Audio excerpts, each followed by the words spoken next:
Please subscribe my YouTube channel. Thanks a lot.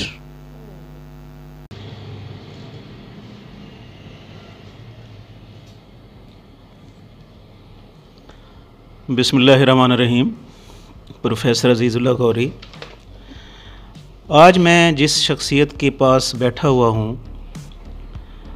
डेरा गाज़ी ख़ान की माशाल्लाह prominent personality हैं।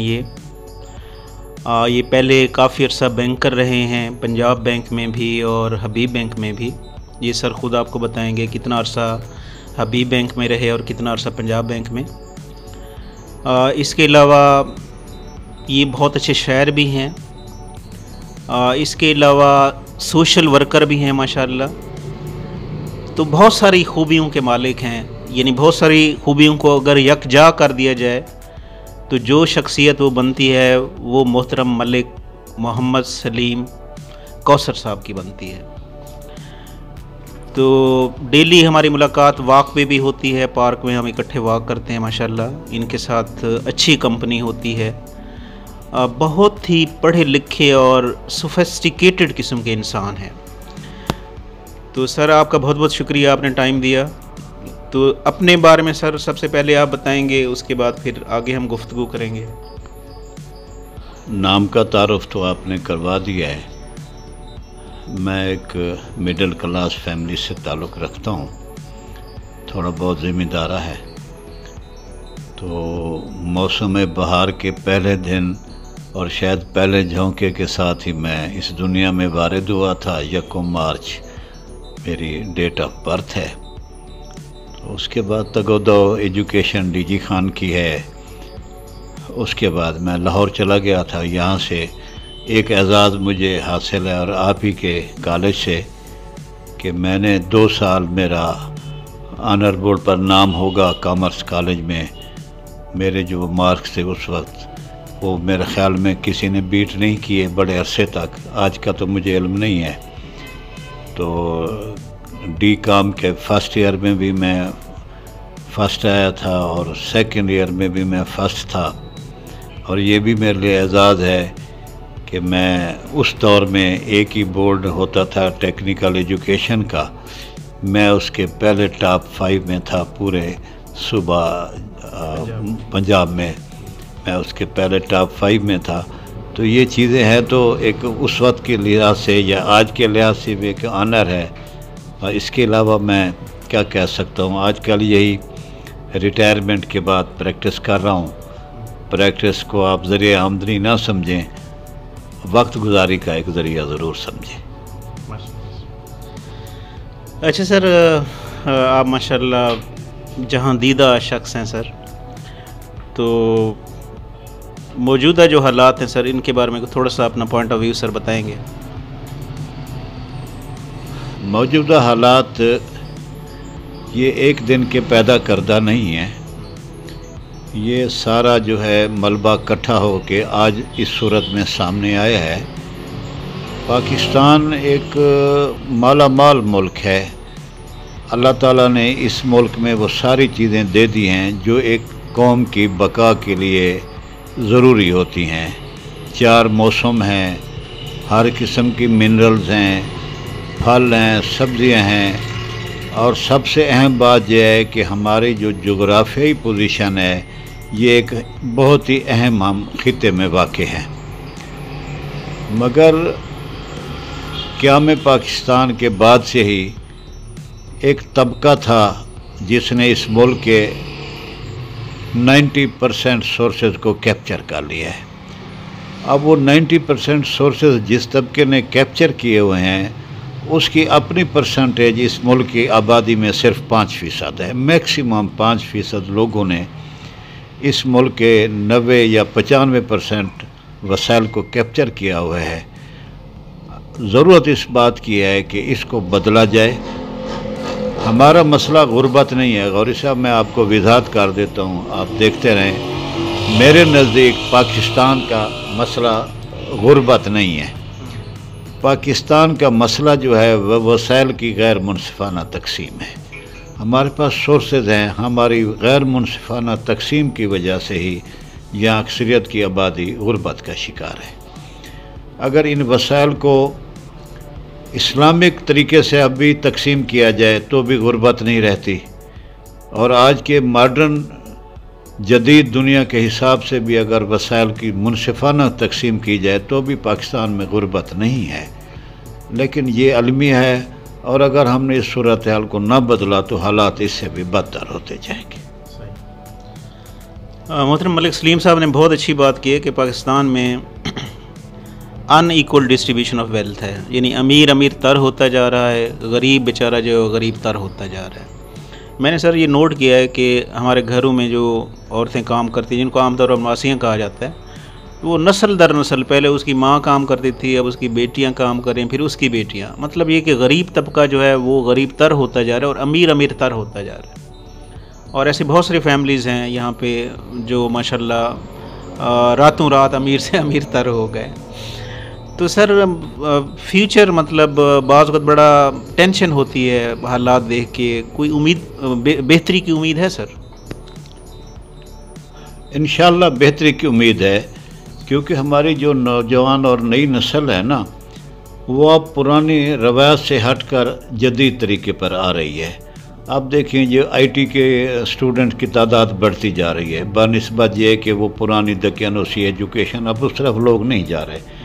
ये लोग जब आईटी की तरफ जाएंगे, टेक्नोलॉजी की तरफ जाएंगे तो हालात बेहतर हो जाएंगे। और जो अमीर तबका है अब उनको भी ये एहसास हो गया है कि अगर हमने इस मुल्क में अपनी इज़्ज़त और अपनी दौलत को बचाना है तो इस मुल्क के लोगों को अपने वसाइल में से कुछ देना होगा। अब वो दे रहे हैं। मैंने ये महसूस किया है कि हमारे यहाँ पावर्टी का जो लेवल था कुछ अर्सा पहले बहुत ही हम नीचे चले गए थे, अब आहिस्ता आहिस्ता हम उस पावर्टी की लाइन से ऊपर आ रहे हैं परसेंटेज के वाइज से।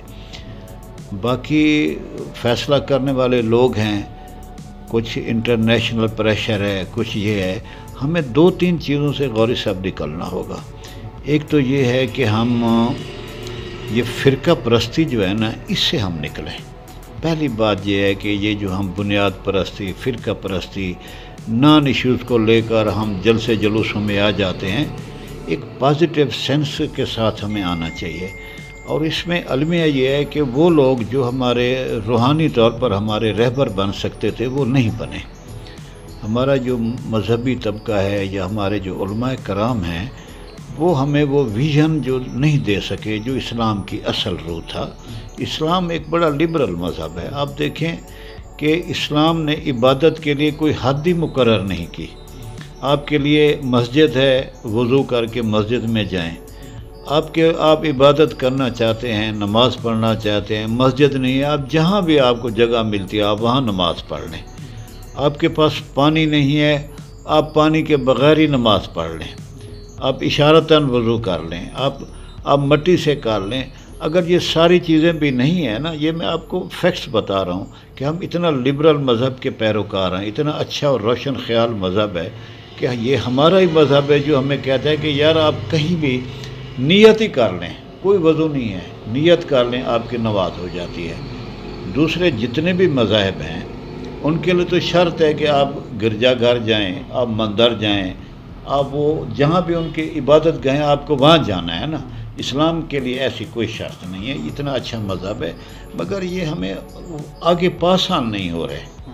वो ख़यालात, वो इस्लाम की तालीम प्रॉपर सूरत में पासान नहीं हो रही। जिन लोगों को हम आइडियल समझते हैं, जिनकी बातों पे हम खुश होते हैं, तालियां बजाते हैं, जब उनका हम अमली करैक्टर देखते हैं तो फिर तकलीफ़ होती है ना।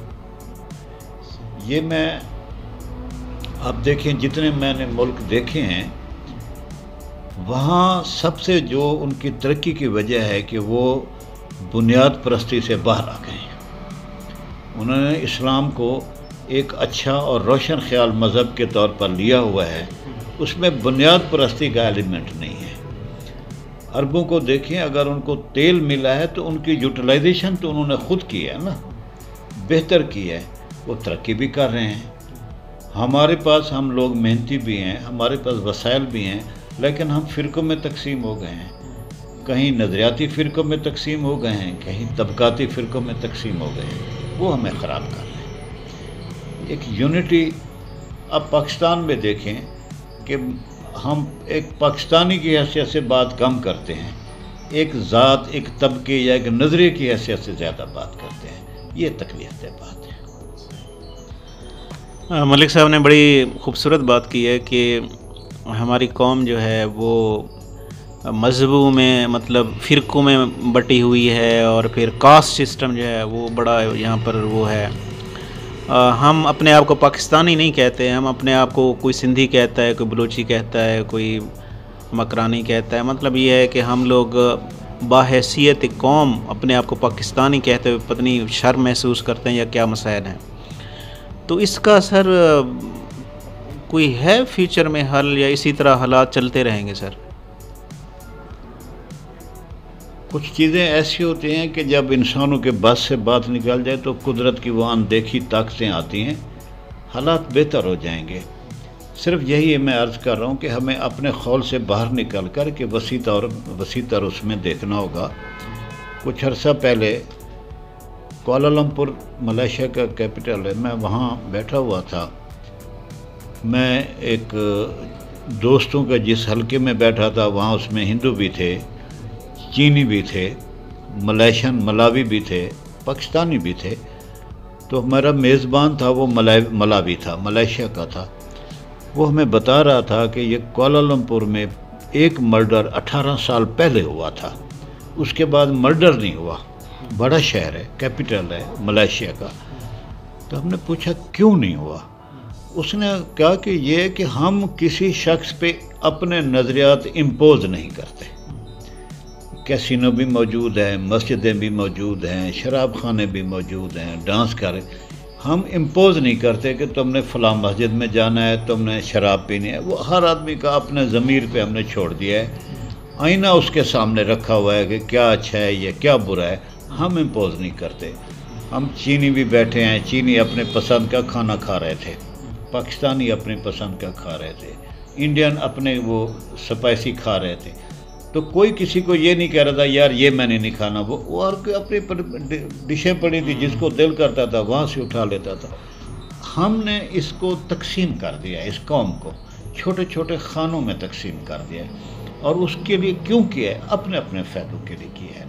ایک طبقہ امیر ہو گیا ہے، خانوں میں تقسیم کرنے کا فائدہ اس نے اٹھایا. قوم تقسیم، پولرائزیشن ہے. لیکن یہ زیادہ عرصہ نہیں رہنی. انشاءاللہ تعالیٰ جو مجھے اپنی نئی نسل سے توقع ہے کہ یہ ہم بہتری کی طرف جائیں گے، آہستہ آہستہ بہتری کی طرف جائیں گے. مگر یہ ہے کہ ہمیں اپنا ایجوکیشن کا سٹینڈرڈ بھی بنانا ہوگا. اور اس صاحب کتنا المیہ ہے کہ میں آپ کو ایک ادارے کے میں بورڈ آف گورنر کا ممبر ہوں. ابھی ہم انٹرویو کر رہے تھے 2-3 پوسٹ کے لیے، اردو کے لیکچرار کی تھی. جو بھی آئے کینڈیڈیٹ، اس کا نالج سوائے یہی تھا جو اس نے کتاب میں پڑھا تھا کہ اقبال. میں نے پوچھا بھی آپ کے پسند ہے؟ اس نے کہا جی میں شعر و شاعری میں میری دلچسپی ہے. میں نے کہا بھی آپ کے پسندیدہ شاعر کون کون سے ہیں؟ اس نے کہا جی اقبال اور غالب. میں نے کہا اس کے علاوہ تمہیں کسی شاعر کا نام آتا ہے؟ نہیں جی. میں نے کہا یہ اقبال اور غالب چونکہ تمہارے سلیبس کا حصہ ہے وہ تمہیں آتا ہے. میں نے کہا چلو اقبال کا کوئی شعر سنا دو. اس نے وہ جو شعر سنایا وہ فیض احمد فیض کا تھا. غالب کا جو شعر اس نے سنایا وہ میر تقی میر کا تھا. اب جب ہمارے ہاں ایجوکیشن کا معیار یہی ہوگا تو کیا کریں گے؟ اور پھر ہم نے تعلیم کو کمرشل بنا دیا ہے. ہمارے دور میں جب استاد ہوتے تھے چھٹیوں میں وہ بغیر کسی لالچ کے، بغیر کسی فیس کے ہمیں چھٹیوں میں وہ اسکول میں بلا کے پڑھایا کرتے تھے جذبے کے ساتھ. پھر ٹاٹو میں پڑھے ہوئے بچے جو ہے نا پاکستان کے بڑے عہدوں پر وہی لوگ پہنچے ہیں.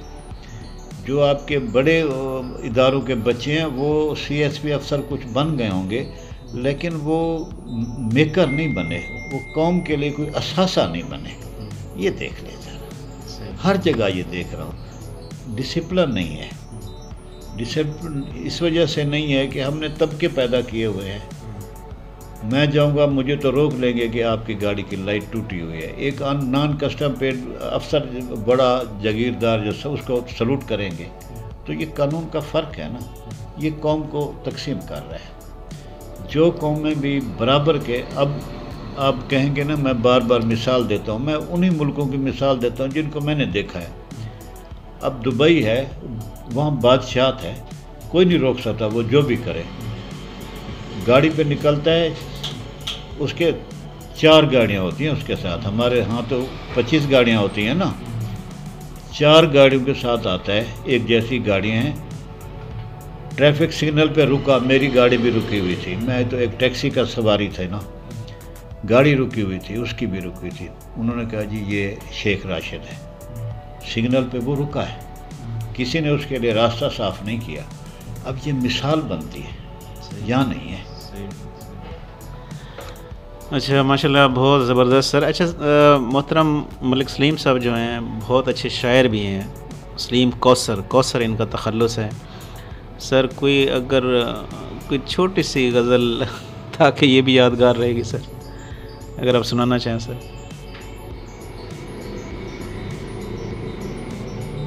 اگر کوئی اس وقت یاد آ رہی ہے تو ٹھیک ہے، نہیں آ رہی یاد تو ان کی شاعری میں نے ویسے سنی ہوئی ہے. بہت اچھے شاعر تھے اور ہم بھی اس وقت پڑھتے تھے یہاں کالج میں.